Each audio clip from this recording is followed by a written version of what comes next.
What's up, y'all? Welcome to Let's Fix Stories. This is the podcast where 1 Brilliant Arc, our team of editors, talks about a real story with a real writer and talks about what's working, what's amazing, and what can be changed to be even better.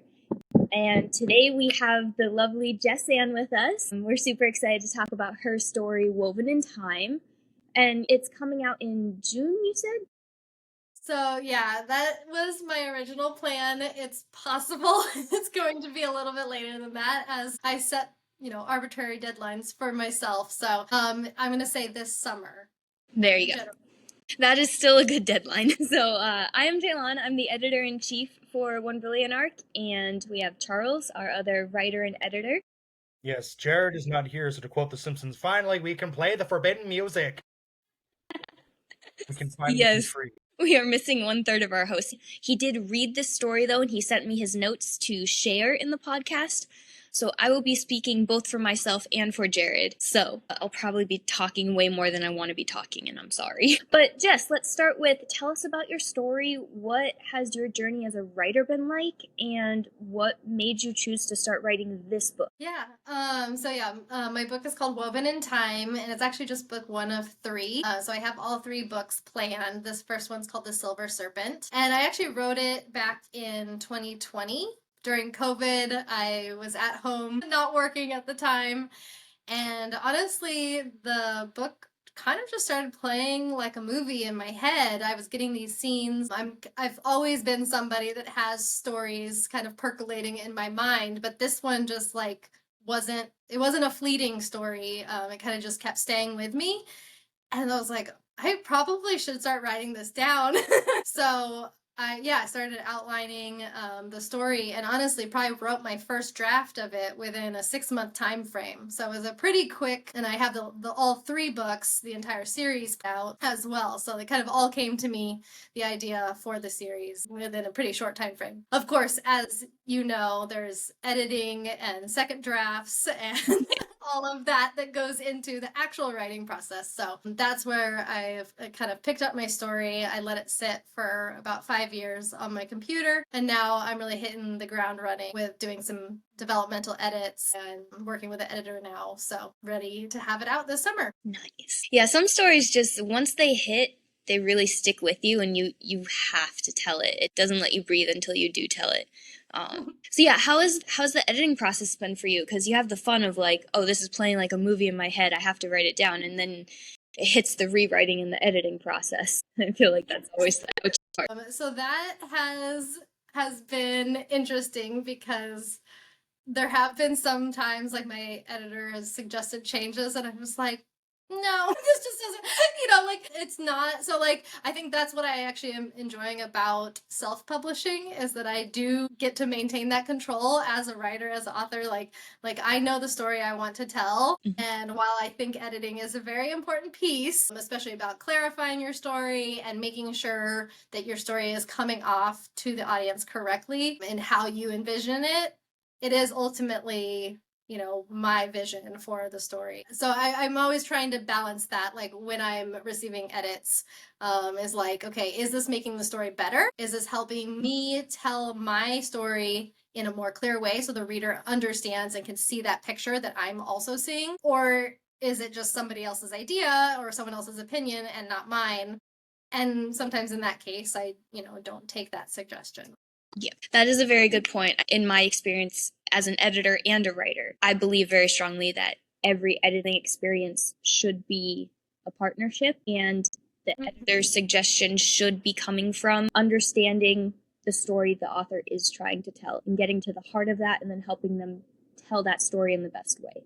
If you have an editor who doesn't understand the heart of your story, they can't help you tell it in a way that's authentic to you. Yeah, definitely. Yeah. So give us the quick version. You have an amazing blurb that you wrote. I was trying to pull it up. Yeah, I do have the log line, which is like the, 1 to 2 sentence kind of hook. So that's: across centuries, 3 women are connected to a mysterious prophecy, one that dares them to question everything, forge their own destinies, and follow the whisper stirring in their souls. Love that. Could I add something to this section here that I want to note?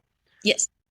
So I was reading the back cover blurb, and the first sentence I looked at it and I thought, well, I'm not exactly sure that would really hook me in terms of me if I was picking up. However, this is why I bring this up. We are far more magical than we ever imagined. I said, start there. So, Okay. so because I was reading this, I was like, I'm not exactly sure. And then I found that, and I said, okay, take this, Move it to put the this in the front. front, because I thought that was Okay, thank very, you. very cool. I appreciate that. I will say, this is kind of jumping ahead to my section for raving about everything that is working in this story, but that was a line that I thought was amazing, on point. So tell us what your goals, hopes, and dreams for this story are. What does its success mean to you? Well, ultimately, it kind of is what you just said, Charles. It's helping people realize we're far more magical than we know. That's really the deeper message, I guess, or theme that I want to get across with my book. And I love fiction because sometimes I think fiction has a way of transporting people, or allowing them to expand their imagination, whereas nonfiction doesn't always have that ability. And so, with my story, my characters are experiencing all of a sudden there's magic in the world, and it's set in one in the 1300s, one in present day, and one in the 2300s. And so, as they're realizing that there's something a little bit more mysterious about life than they previously thought, I guess I'm also wanting readers to get that when they're reading, like, maybe there is more to life than we're told. But of course, I also want my book to be a bestseller too, from a very practical standpoint. Yes. I would love to see my book in bookstores, being read by book clubs, and being shared, throughout the world. So I'm going to dream big. That's always the dream. That is a very good dream. What do you feel like is standing in the way of getting you to that point? Is there any part of the story or the process that is keeping you feeling stuck or uncertain, or you're second guessing yourself? Anything we can help you focus on brainstorming a solution to? Yeah. Well, honestly, feedback like, Charles just gave me. Obviously, everything is coming out of my brain, and I'm not the end all be all, know it for everything. So just little things like, oh, this line really stuck out to me. This was a great hook. You should move this to the front. Getting, like, I have it out to some beta readers now, doing things like this, just like getting other people's opinions on what catches their eye, what they love about it. And then, honestly, the next step for me is like the marketing piece, and I haven't quite gotten there yet, but that'll be another hurdle I approach at that point. That's always a whole nother beast. All right, well, speaking of, let's jump in then to the feedback part. We'll start with what we felt really was working, all the really awesome parts of the story. And Charles, I will kick it over to you to take us away. So I'll give you the overarching shindig of the whole thing. The 10,000 words I saw, this whole thing. What you have here is a fully formed castle. Everything I have to say is just plussing up the castle, which I think is really good because that means that you are way ahead of this process game. So everything I say has everything to do with plussing up the castle, metaphorically, by the way. But your castle, it's done. It's there. This is just about making sure the carpets are smoothed over and the chairs are polished in the hallways, the West Wing, etc., etc. The metaphor is finished. But as a whole, honestly, I was reading the summary and I was like, okay, okay, oh, oh, and then I saw this coming here and I was like, shoot, I really want to know what this is. And I thought without, oh wait, we have to be somewhat less spoily if we're kind of Yes, you guys got the spoiler summary. We did. I feel so lucky. Without spoiling it, I was trying to figure out how did these threads connect. And I was like, that's a really interesting point. And I'm tap dancing on this point, but as a lifelong Marvel DC Comics fan, I've always been very fascinated by the fact that magic people exist and space aliens exist. So again, without getting into what this is, I was like, oh, okay, it scratches that itch. But I thought it really worked. I thought the technical composition really worked. I thought you really were moving very fast, very effectively. Again, without spoiling anything, I cannot find it in my notes, it'll take too long, but the line about caterpillars and she would never become a butterfly, very effective, very good. So on a lot of that really worked. The plot itself, also really worked. And I did feel that it was like three different styles, just a little bit, which I thought was like, I thought that was really good because you don't want too much because then it gets a little too jarring, but you don't want too little because then where's the fun in it? So you did that really well on the technical composition. Let me see. Yeah, it was really it was sharply composed, like you had done a lot of the work um, for a long time, and it shows. And the plot of it all was really interesting, and I do want to see where this is going and what is the secrets and what are the secrets. How does it tie together? And it's really great. The oh well, we'll save that, but again, anything I have to say is just plussing up the castle.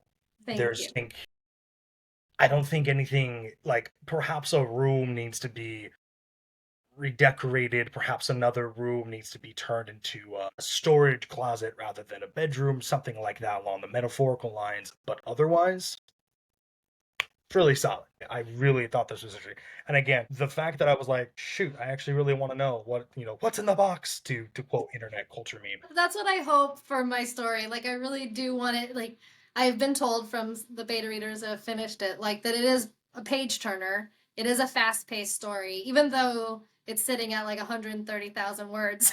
It's a big book, but I hope that it, yeah, captures people's attention. And they're short chapters. They're like, we're like 10, 10-page chapters. So they're easy to get through and you don't get stuck in one character's timeline for too long. You're moving through them pretty quickly. I will agree with that. The science and the art of each time period felt like its own flavor, but the dish was the same. You could tell that it was made by the same chef. I'm going off on another metaphor. I want like people to feel, yeah, that each of my characters is a different, a different person. And so the way, even though it's not written in first person, it's third person, I still want that their feeling, their vibe to come through on the page. Yeah. So I will say I'll start off with one of Jared's notes of what was working because this is something that we're kind of talking about and I also very much wanted to applaud is the structure is brave because telling 3 interwoven stories across time is no easy task. And he agreed that there is clarity in the way each woman's arc is presented and the time jump between each point of view isn't confusing, it's intriguing. So, very well done there. Another note that he made is the emotional stakes are very relatable. For Miriam, she is fighting for her right to choose her own path in a world that's already decided it for her. Leah is battling grief, doubt, and a custody fight while confronting her own disbelief in anything beyond the physical. And again, I want to make sure I'm pronouncing this right. Karaya, yes. Okay, is unraveling a carefully constructed life in a society that's chemically engineered to avoid pain. And not only are these all super intriguing, but they're all very grounded in emotional truths. And I think that's what's ultimately going to draw your readers in. And Jared noted that that is a very big strength that you have. Thank you. Another note, I'll go through his notes first and then I'll jump onto mine. The thematic cohesion is very good. Again, despite the different settings and time periods, your story has the same emotional theme. It's very aligned, and your voice and tone have personality. So each point of view character has a distinct feel. He especially liked Leah. He felt her sarcasm, weariness, and wit made her chapters feel very emotionally grounded and poignant. It's so interesting to me what characters people identify with. I feel like it tells you a little bit about each person. It does. Leah is very sarcastic, kind of negative. I don't identify with her personally, but she's a little bit of my shadow side. So, but I have been told she's very relatable. So that is a very good point, though. Something fascinating to think about is when you create a character, it's a piece of you, it's a piece of a human, and that's what makes it relatable to other humans. No matter what their personality for themselves is like. So I think that you did a very good job tapping into that magic of storytelling there. All right, so I will move on to mine. I have very specific scenes that I really love. The caterpillar metaphor was one of them. I really loved your opening line. I thought that the opening line set the tone very well and immediately made me start asking the right questions about the story. So I really loved your opening line. I loved the futuristic world of the 2030s, the disease-ridden Earth that caused humanity to have to move to the sky. elected corporation running the country, being able to buy neuro credits. That was super fun. Oh, yeah, by the way, I don't think I've ever closest. This is a big compliment coming from me. Sorry, Jaylon. Go for it. The only time I've seen anything close to that is a very like side detail. It's not the focus of this episode, but is in a Doctor Who episode I particularly very much love. I'm a huge Doctor Who fan, so the Me compliments too. there. I watched them all. Yeah, so there you go. So for me to reference that is quite good because I was like, that sounds like Doctor Who, but in this particular Doctor Who episode, but in a different way, but also more zeroed in. Mm. So in this case, I would actually say even better than that idea in that Doctor Who episode I'm particularly a fan of. Yeah, I was definitely having, when I read that, you introduced it very well. So the technique of introducing something that is very common in a character's world as very nonchalant, like this is just something that exists, is a great technique for making it feel believable and lived in and helping readers to understand that this character is real and their reality is real, even though it's a reality that we don't understand because it's futuristic. But being able to buy a dose of dopamine and serotonin and all the other feel-good chemicals to be able to help your brain is all very realistic. It's like a super fun and intriguing idea, but it feels very realistic. Like all these things are something that could happen in our future. And that made it feel very grounded. So I appreciated that. And I was definitely having a kind of day when I first read about the neuro credits that I was like, yep, I could use one of those right now. I really loved that. Another conversation that I really loved was that scene where Miriam is talking to the caterpillar, and she asks him a question, and then a voice behind her says, well, what did it say? And she screams and ends up in a pile of stinging nettles. That is definitely something that I relate to. I would do entirely. It made me chuckle. And I think that a lot of those tongue-in-cheek moments peeking out, I noticed them, I picked up on them, and I would love for you to keep leaning into that and trusting your sense of humor because it really was great. I loved the little, sneaky humor peeking out. So, great job there. You definitely made me chuckle. That's awesome.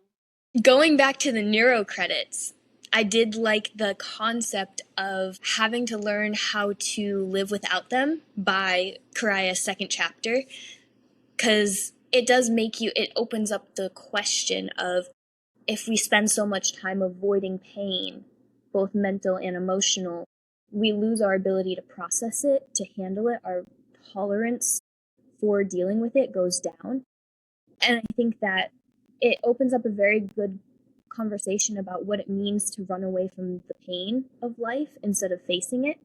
So this kind of fascinating concept, along with a good reminder, is one of the reasons that I was really excited to continue reading this story and see that conversation unfold. And I was also very excited to continue reading this story because, again, the spoiler summary of each of the women's storylines made me very excited. I almost wanted the opening chapters to happen faster because I was like, get to the good stuff. I'm so excited for all this to happen and to see where it all leads. And the woman empowerment was, I feel like woman empowerment in general, and I'm speaking as a woman, but also like I'm kind of weird, so I'm not going to say that I speak for all women. I'm speaking for myself. I feel like the trope of woman empowerment has kind of become a little bit tired and unrealistic. And this message in this book of strong women and what strong women look like felt the most refreshing and real to me that I've seen recently in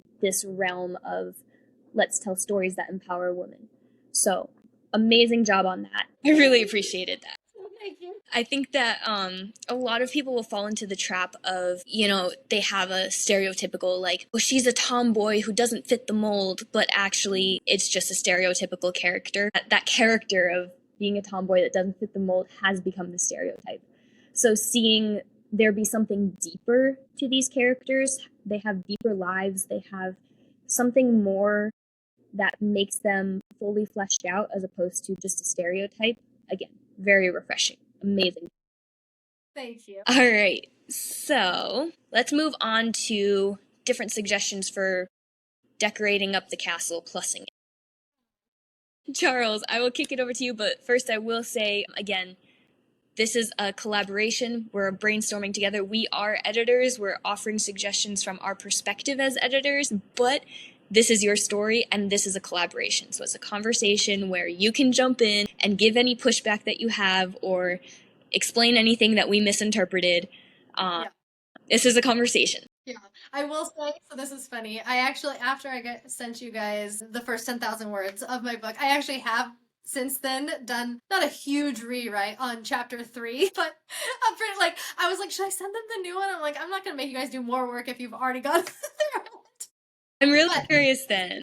it's still a work in progress. Okay. So I didn't take out the caterpillar butterfly part. I think actually leaned more into that, honestly, that metaphor. But I just set up that chapter a little, I think a little bit better than I currently had it. I've leaned more into actually really trying to show what it would be like for someone to exist without, you know, who's used to having neurocredits, is used to having that serotonin dopamine hit whenever they need it.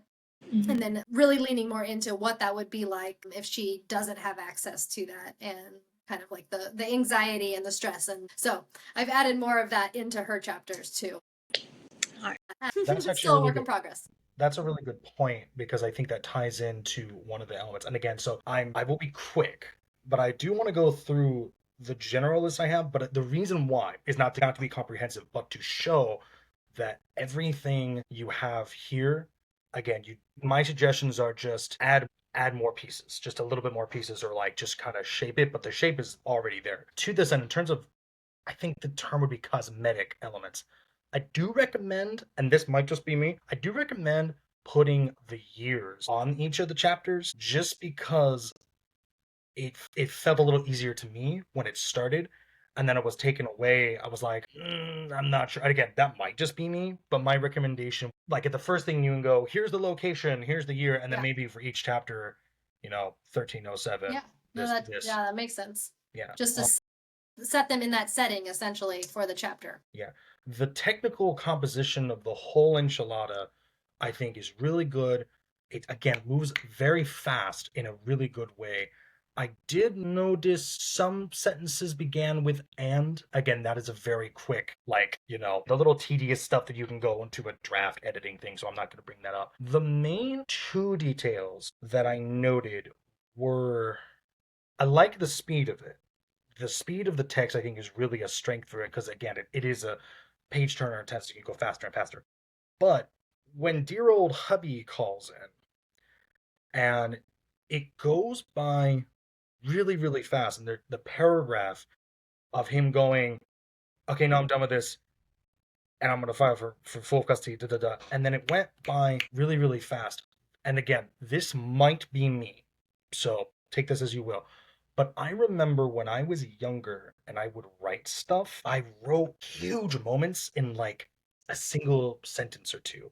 And when I looked back on that, I'm like, it's like a drive-by, like, whoop, and it's gone.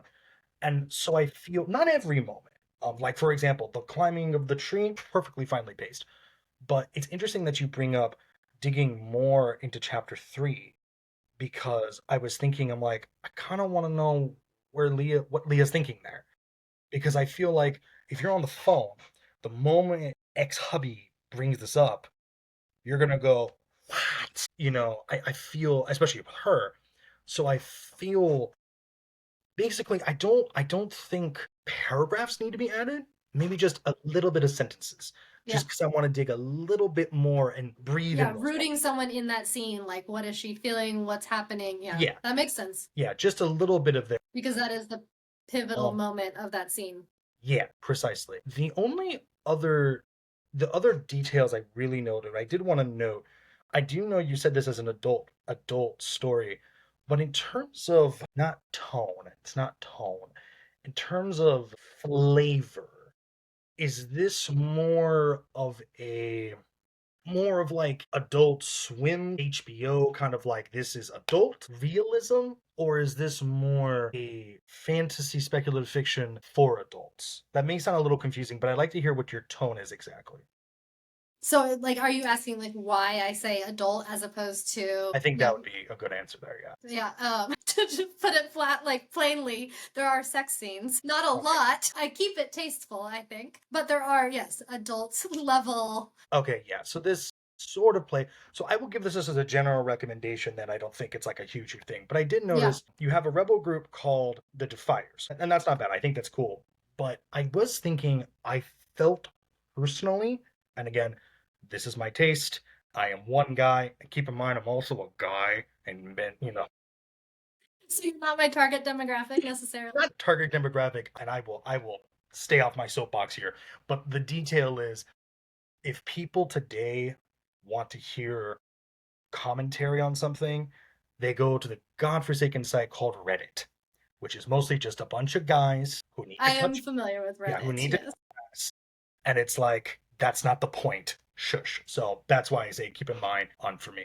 But all this being said, I sort of feel Deifiers sounds a little too comic booky to me in terms of I was trying to understand, but is that fine? Maybe it should be more of a realistic kind of name. And this is not like a big deal, but it just sort of those flavors kind of pop up. And to this end, let me see if I can find that specific note. Like, for example, I did note that if you're, and maybe you already have this plan for the future, perhaps the rebels will not really be the most nicest of people if you are playing this more realistically. So maybe you want to incorporate some of those flavors of being a little bit more not realistic in terms of dark and gritty, but realistic in texturing the story. For example, I did note about knights, and I was like, and I'm not 100% familiar with this, so keep this in mind. I was like, but would it be a knight? So you very wisely say like an earl. That's really cool. But I was noting, would it be a knight? Is there a different medieval status that would be involved in these sorts of things? Those little details tie into more of basically I was really into the world, and none of these things pulled me out at all. They didn't pull me out. But I was noticing, I was like, I was really into the story. Maybe a knight clicks in my head as more comic booky. And maybe if you want to be more realistic, maybe it could be a different kind of title. But again, not entirely sure. But basically, it was the idea of I would suggest maybe doing some investigation on history and science fiction to utterly make sure that you have a accuracy as well as like a sense of realism, further sense of realism, I should say. I think that's my detail. It's already realistic, so that's why I think make sure you can get to that extra step there just because you're so close to the top anyway if you're not already on the top. So it's like recommend that. But and this is a small detail just for me personally, and I do say for me personally, not a sense of satisfy me, but I will say as a reminder that each reader is an individual person. Keep kind of this is like an example of something I would say, unless you do have a specific reasoning, because that might be the case. I do recommend. I am drawing a blank on his name. I'm so sorry. The monk for Miriam's monk. Yes, I apologize. Again, I have said this before. I'm bad with names. I apologize. That he has blue eyes, but he has olive skin. Unless you have a reason for that, I would recommend making his eyes be brown. Because for me, as a brown guy, I read that and I went, eh, that made me feel kind of like, but I have brown eyes. And again, not that I'm saying you were suggesting anything. This was just a thought that I'm like, and again, you can plus it because I feel a lot of guys have blue eyes. And I remember I read a comment that said like, these deep dark brown eyes are not really popularized in fiction. So I recommend this because anything you can do to make it like people go, I've never read that, it just pluses up your score.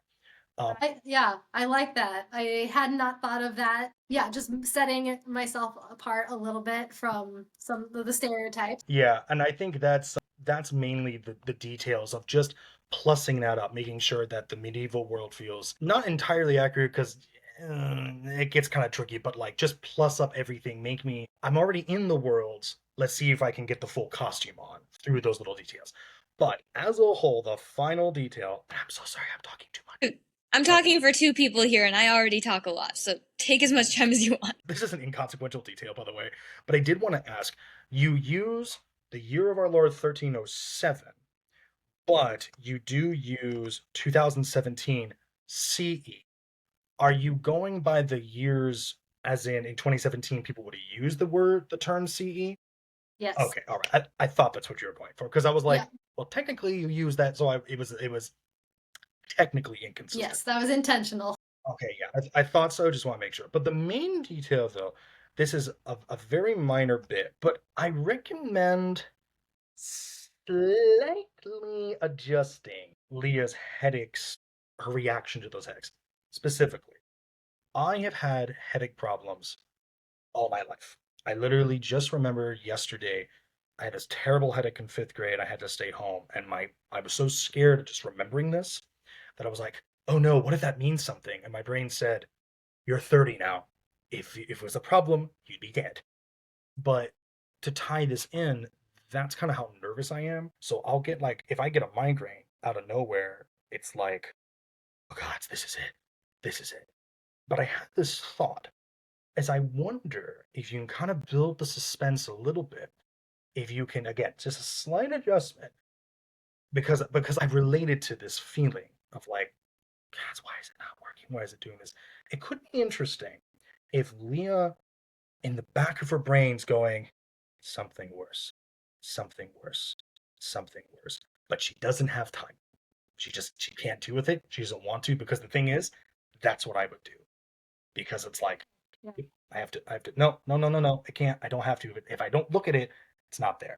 Yeah, So I and think, that's honestly like what she does for the first half. yeah, Like yeah, she's yeah. like, keeps putting it off. Stephen King novella, The Life of Chuck, pretty much did the same thing. It's kind of like a soap opera where it's like, oh no, if a character has a migraine, brain tumor. So I think it'd be interesting if you played into that, where instead of going in terms of the technicalness of is it, I think it'd be interesting if that deep down we knew. We all knew. But she's trying really hard. So again, this is what I'm talking about in terms of the castle's already there. Just maybe the drapes need to be green instead of blue. Yeah. These little cosmetic details, I think, would make it really, really good and plussed up. Also, by the way, I did want to note as a really good positive thing, I thought Leah's introduction that she's doing to reading and that's in a class. I was like, that's good. That was really good. So I really dug that. So yeah, as a whole, those are the overarching elements. Unfortunately, I did say too much, so I can't really remember myself. But basically, as a whole, certain editing details, very tedious, very small. I could literally do it in an hour. Yeah. You guys had the unedited versions. So yes, those little things are getting fixed. Yeah, just again, tweaking Leah for going from slightly left to just center left in terms of her reaction to the migraines. And I would recommend considering if you can plus up some of the medieval and future stuff by further grounding it, further digging more into those details, because I think it really works. So again, you're already on the right track because the whole thing about like, would you like to transfer credits? Here's your receipt, basically. That's really smart. That's how it would work. So basically, you can just plus up that stuff with making sure would a knight actually be involved in that? Would, for example, and again, this is a nitpicky thing. I think Miriam says guy, and I was like, Oh, yeah, that probably needs to be fixed. yeah, I was like, I didn't think guy would be Thanks. there. So yeah, just those little details. Yeah. But by the way, though, the fact that Miriam is not using thou, is not, talking like that. First of all, reminds me of A Knight's Tale, and A Knight's Tale is one of my favorite movies ever. So it does the same thing. So I think so the Knight's Tale fan in me, that hits, but it's also smart because you're making them more realistic. So yeah, so it sounds like you already know what this is. I'm just confirming Yeah.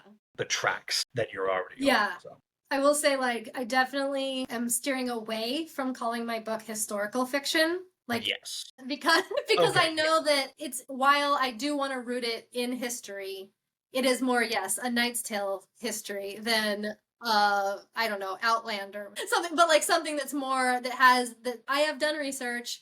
I am trying to catch those things that, like, what, at one point I had her drinking chamomile tea and called it tea, but tea wasn't called tea in 1300s England. I had to change that to like herbal remedy because like they used it. yeah. Just, Okay, so yeah, you you're know, on the right track then. so those things, yeah, I do want to catch those and correct them, but I also am being aware that I'm not talking in Middle English like they would actually be, just to make the story more approachable. And again, it is fantasy. That's what I'm, promoting it as. This is a fantasy story that happens to be set in the 1300s. Again, there is some historical research. Like, I actually was really proud of myself about this. So the year 1307, there is no Earl of Norfolk. So there was nobody for like a 5-year chunk of time in real life. And I was like, that's where my story is going to be set. I was like, I can insert my fictional Earl right here.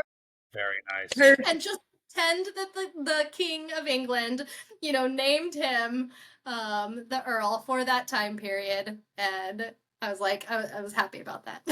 Yeah, so to that end, all those comments then, it's just about plussing up the originality of it rather than, like I said, about the darker eyes rather than the historical stuff. Because we all love history, but there is a time and place to do a kind of tone of it. So yeah, you got it. You got it. Yeah, I do want to mention the Defiers. So in Karaya's timeline in the 2300s, that's actually only a name that the government has named the rebels. So they actually have their own identifying name that you learn later in the book. Okay, yeah. So there you go. So that I do have that like a little bit cheeky, like a little bit like, I don't know, stereotypical. You're like, oh my gosh, the Defiers, like, yeah. So that was also intentional.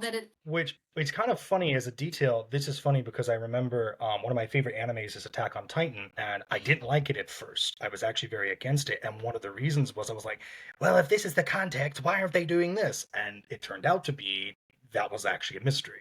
So that's really good.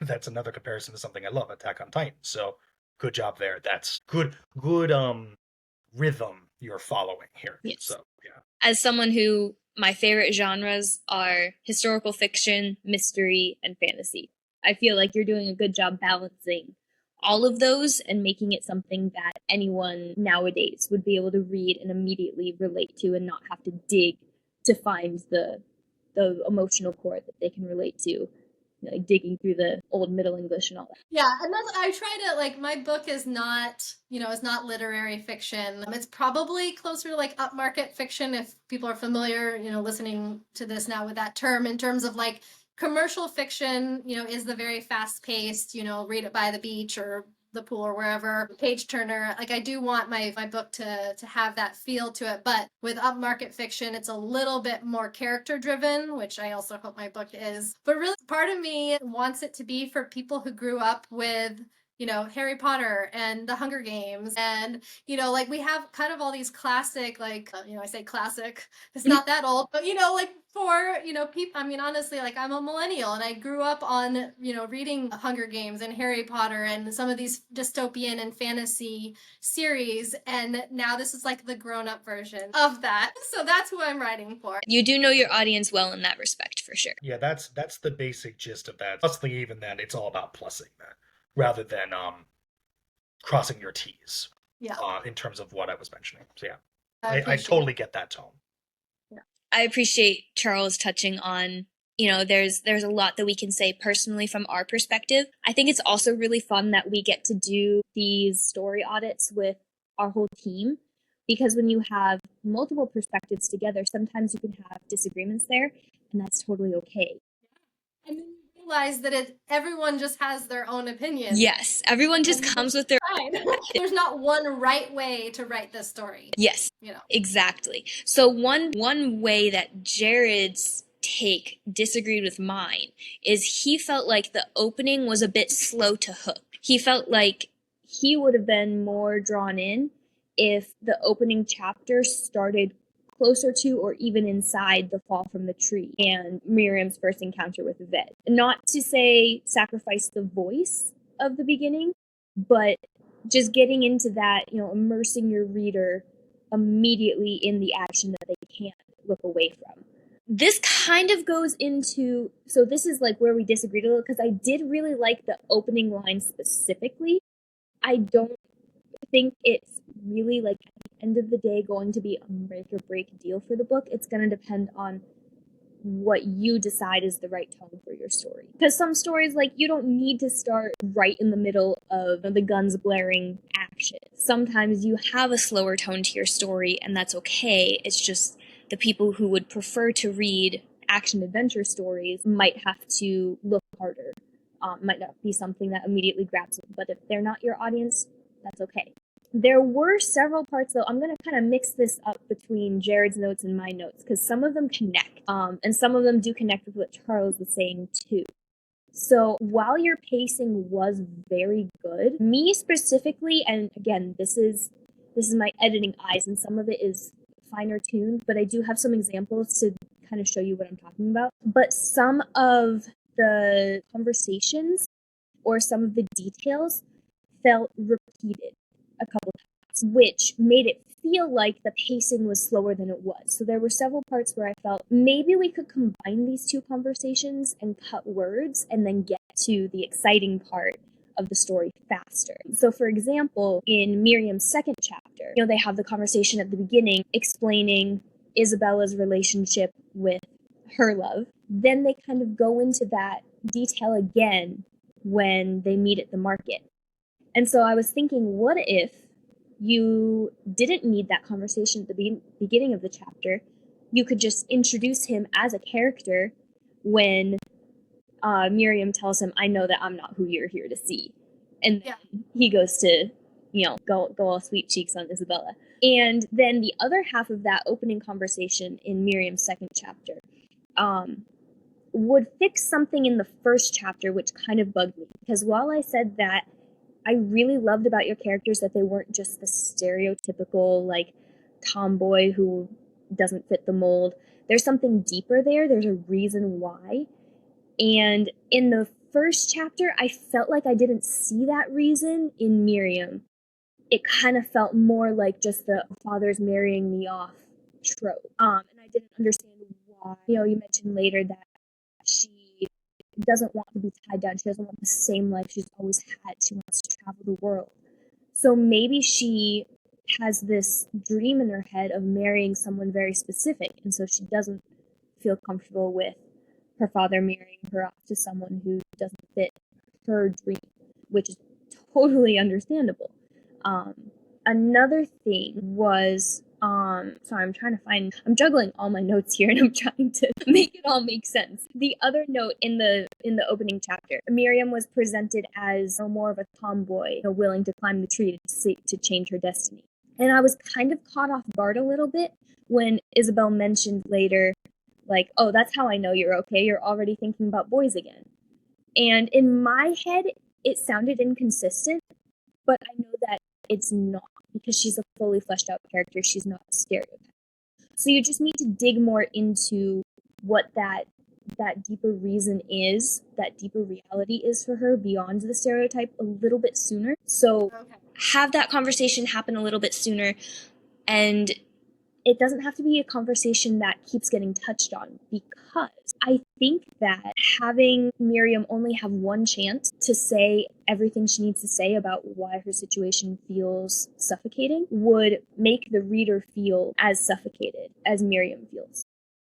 Having just the conversation in the opening chapter when she's with Isabella, and then not give her a chance to explain herself and her wishes again later, would make the reader feel as oppressed as Miriam feels her voices. Does that make sense?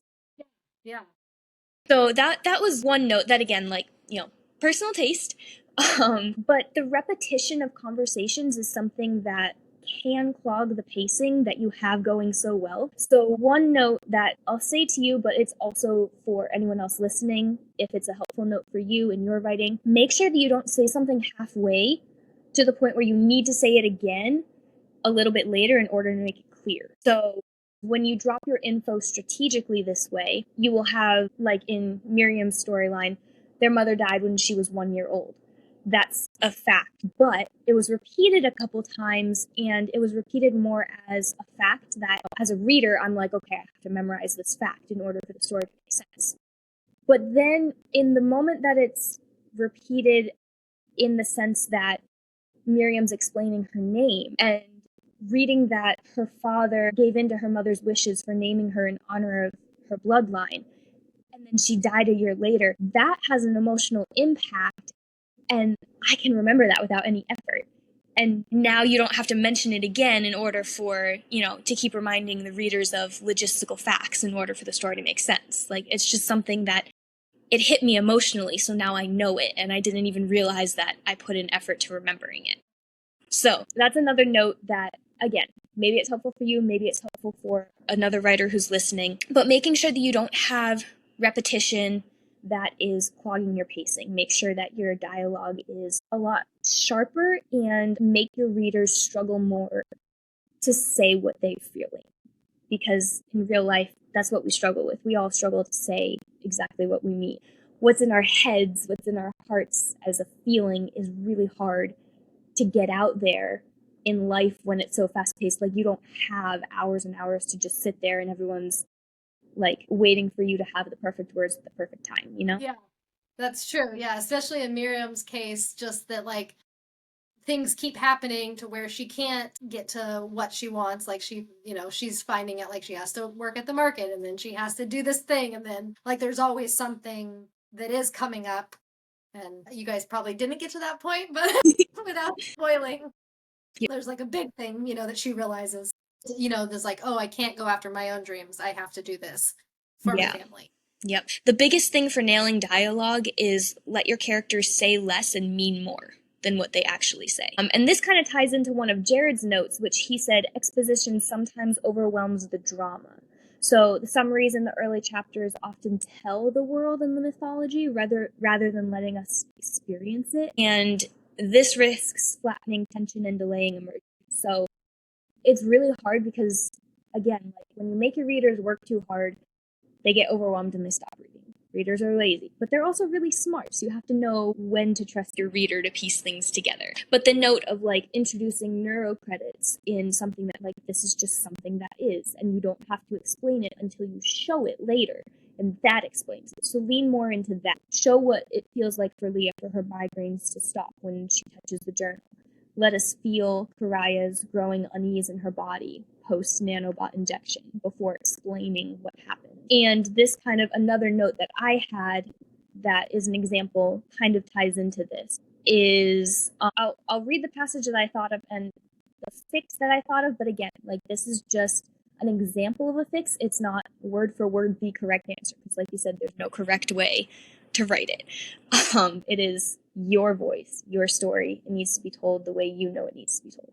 Talking about the armed officers, this is an example of like, it might lean a little bit more towards exposition as opposed to drama. Karaya knew Soteria had armed officers. Heck, she saw them every day at work. She knew they protected the people from terrorists, but it still didn't change the fact that seeing a gun pointed at her still made her feel like she had done something wrong. So my suggestion to turn it more into an immersive drama is seeing a gun pointed at her chest made Karaya's adrenaline jump as if she had actually done something wrong, even though the armed officer's presence at work usually made her feel very safe. So something like that, like that's just one example of one thing that Jared and I both noticed, but again, it doesn't have to be a fix that you implement. It might be something that you find a better way to kind of tweak a little bit and just plus the cast. Yeah, no, that's a great suggestion. It's funny too because I have also been told that I don't explain enough. So like that's something my editor told me I need to do more of is like explaining the setting. And I'm like, sometimes I'm like, I just want people to use their imagination. They know what 1300 looks like. No. Yep. And honestly, I will confirm. Your intuition that works.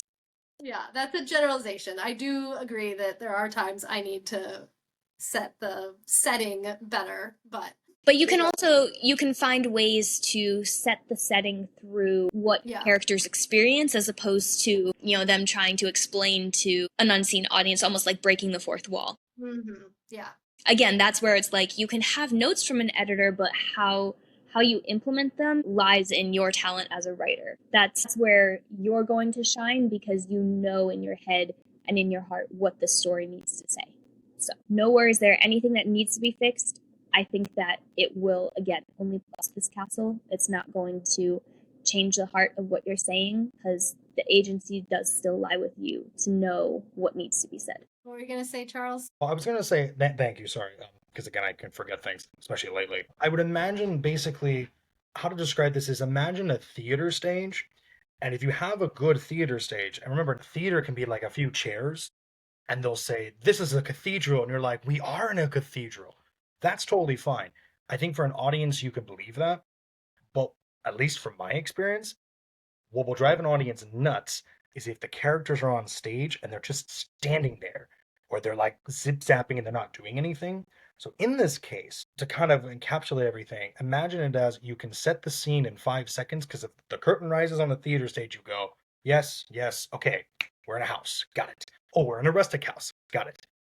But if your characters don't have to be zipping around going, the fireplace, the this. So I guess what I'm trying to say is you can do, if you say the descriptions real fast and cut some of the, what Jalen was saying of the repetitious stuff, then suddenly in comes in time for breathing room. So I think that's how you can Tetris your way into eating your cake and having Yeah. it too. Yeah. And that is, I mean, you're right where you need to be in this stage. You have all the sand in the sandbox. You have this castle shaped. You got all the words onto the page. And now you're just in the very tedious process of the playing Tetris until it's very sharp and focused. Another note that Jared had that kind of tied into something that Charles touched on was antagonistic forces being felt earlier. So right now, the external threats of Dempsey, again, I'm so bad with pronouncing names, I'm sorry.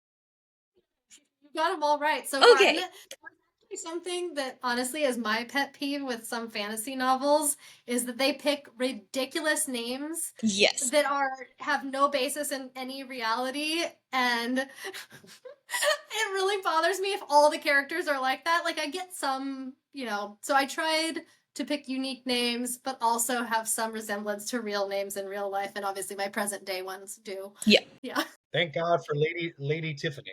You did great. This is my overthinking because I've been pronouncing things wrong my entire life because I learned my vocabulary through reading. So, but yeah, like finding a way to make them feel more like they're breathing down your characters' necks, make them feel more urgent. Find ways to let the reader feel these systems of control bearing down a little bit sooner. So maybe Leah sees signs that Seth has been watching her. Maybe he says something and she's like, "How would you know that?" Maybe Karaya feels a growing surveillance presence once she's pricked.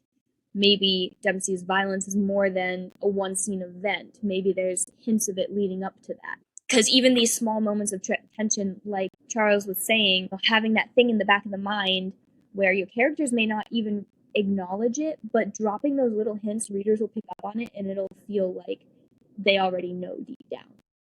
And making that tension feel bigger sooner is going to keep your readers more. And then the last note that Jared had was voice consistency and depth. So your voices are distinct, but again, this goes back to just some of the dialogue in the inner monologue. Some of it could benefit from sharpening.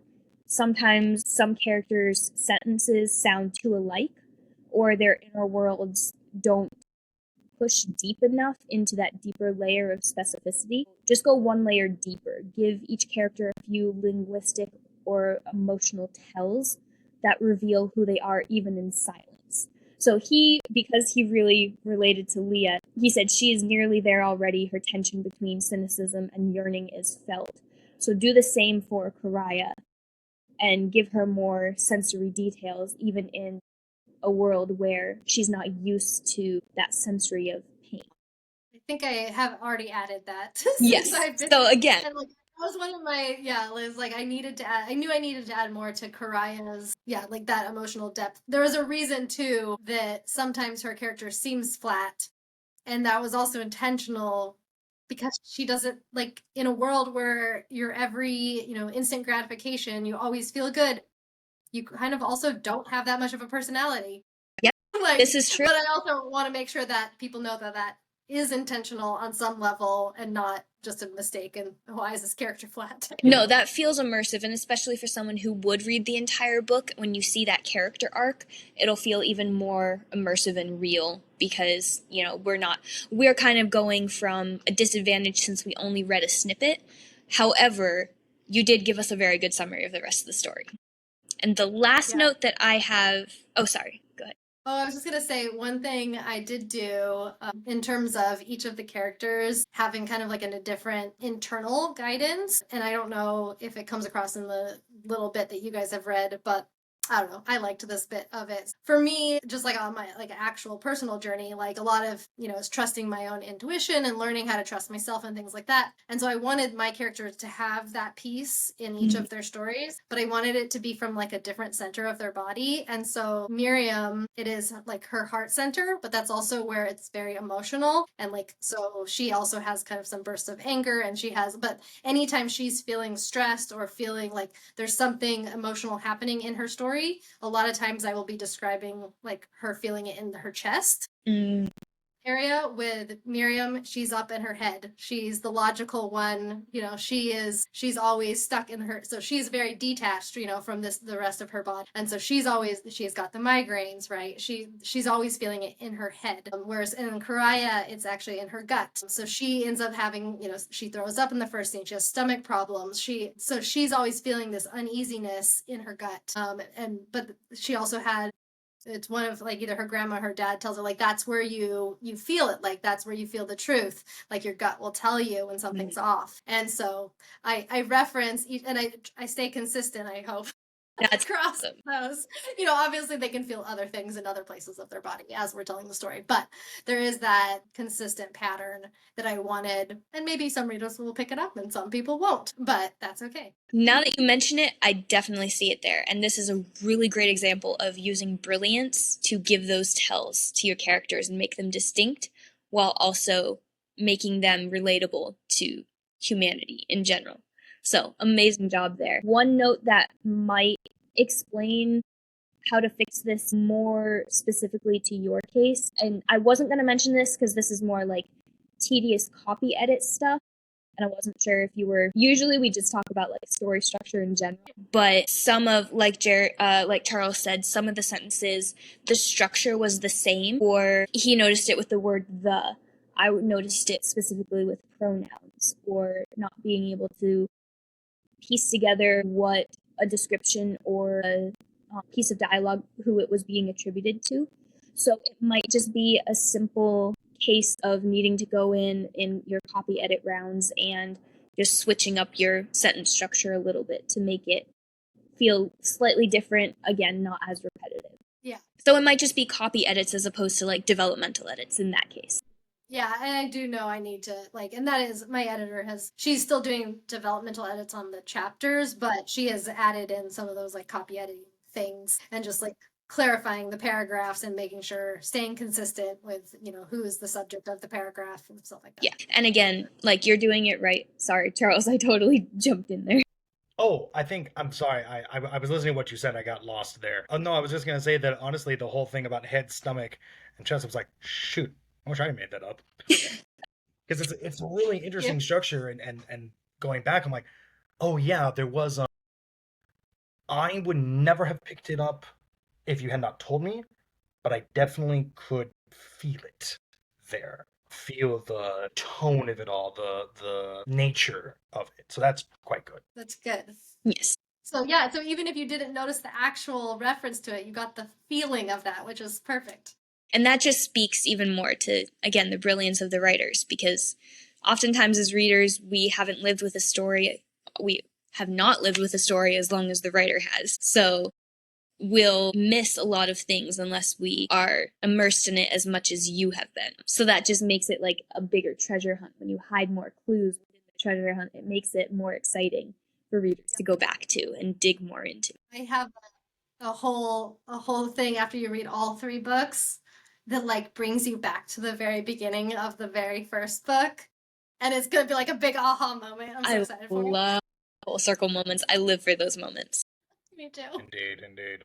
Yes. All right. So that is it for the what is working, what can work even better. So now let's talk about, we'll make sure that we are on track with the story's emotional core. So I will start with, each of us can give a short description of what we felt the emotional core was, and then you can tell us even deeper from your perspective as a writer, if we got it right.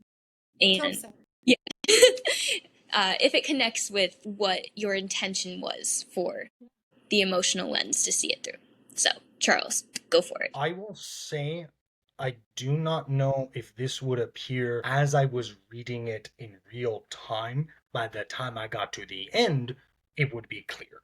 So make note that that's a-okay. But I think it would have been there because I probably would have read the blurb. And if you take my advice of putting that "we have more magic in us," that line, I move it to the front, it would not only click in my head as I said, but it'd be in my head the whole time, which is a really good thing. Yes. The horror I kept getting from it was, in a really good way, that there's more to these ladies than what is going on based on their world. So it's like for everyone else in Miriam's time, it's, she's cattle, unfortunately. History, anyway. But she is more. Not that she wants more. Okay, that's clear. But she is. There is something else. Same with Leah, and same with Priya. Again, if I'm pronouncing the names wrong, I apologize. Raya. Pariah, thank you. There's more. There's more going on, not just in terms of like the world because they're special. Not that.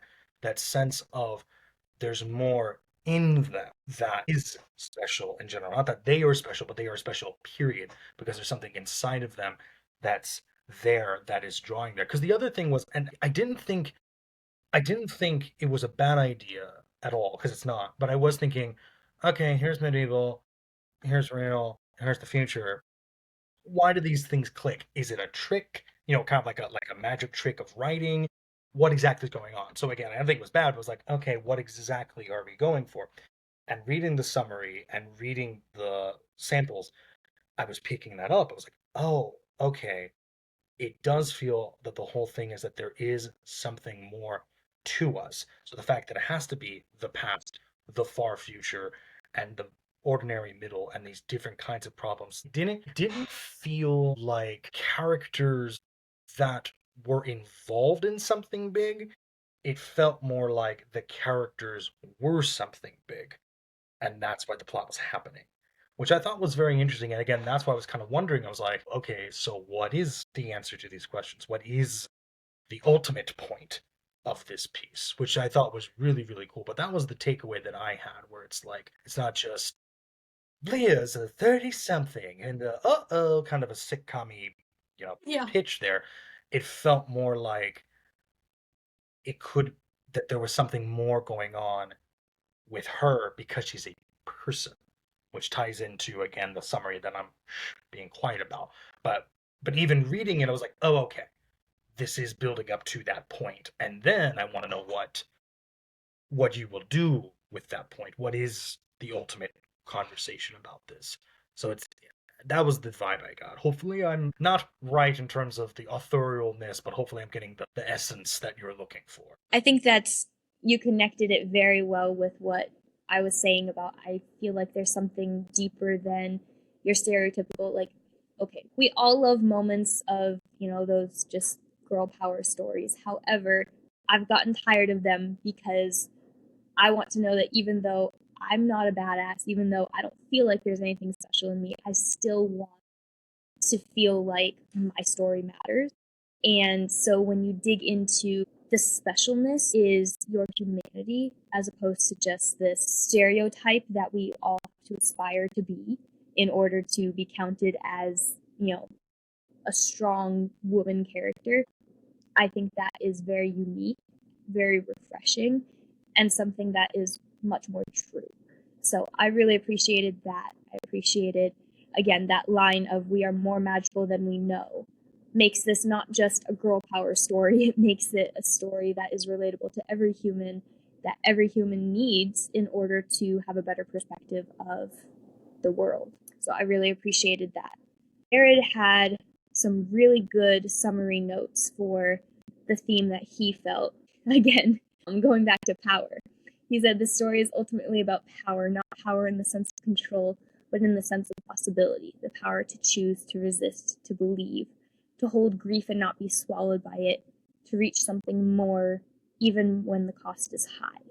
So even though it's set up as fate versus free will, it's even deeper. It's about that realization, that waking up, and what it costs to be awake. I think it was really well presented in Pariah's story. So again, reiterating, there is something deeply meaningful in your story, and that's why has stuck with you is one that needs to be told. So our team is very much behind your effort to make sure that it's told well and get it out. So amazing job there. Thank you so much. I feel like I just want to take your guys' words and like use them in like the front part of my book. Go for it. That's what we're here for. Appreciate it. It's awesome. I was gonna give you a chance to give, what the essence of it felt like from your perspective as the writer, the essence of the theme and the emotional core. I mean, you guys honestly kind of nailed it. I mean, so Awesome. yeah, I mean, I think there's many layers, honestly, to the things I touch on. It's not one thing. It is a story of resilience. It is a story of finding yourself, of finding your power, of, I think what you were saying, Jaylon, of it's not, I hope it's not a stereotypical story of, this hero that, maybe doesn't fit in society and is this one way, that my characters are flawed. Like that was one thing that was really important to me, is like I wanted, there isn't a perfect character in my book.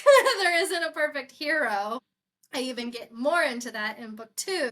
And I really wanted to kind of show all sides of humanity, is really like that. Yeah, we do have this power. We are more magical, but sometimes, we mess up, and sometimes we go down the dark path, and sometimes we don't do anything. And sometimes like the reality of being human is all of those things, And so I think like that was one of the beauty of humanity is, sometimes life feels really great and we want happiness and joy. And so like, you've got that future world, and there's a reason that humans created that, going into like the bad guy of the world, in that timeline that created this society. But there's also a good reason that, we want people to feel good. But when you feel good all the time, you lose a bit of yourself. And what does that mean? And what is there beauty in pain and in the darkness? And so, yeah, really, I guess my story, that I want to come across is the beauty of humanity, is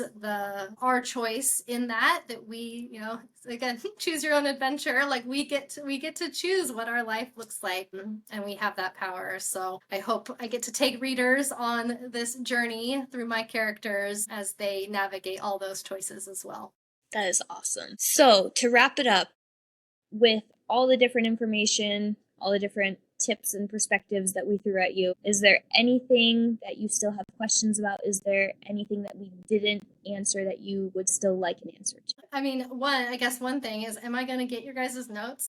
Yes, for sure. We usually do a write-up summary, and we will send it to the writers that we work with the story audit. Okay.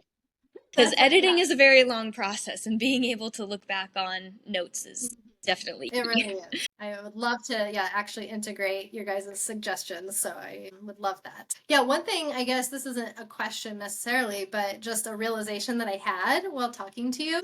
And it's the idea, I guess maybe my suggestion, or if there's writers out there listening to this, is realizing in the editing process, in the writing process, that finding people like, for like you guys that balance your writing. Because as a writer, like I am not good at every piece of the writing, right? Like I think I'm a decent writer, and I can tell a story, but like my strengths I know lie in big overarching themes, I'm a big picture person. I'm always looking at things from bird's eye view and really thinking, how does this all work together? How do all these little pieces fit? I'm not good at all the detail stuff.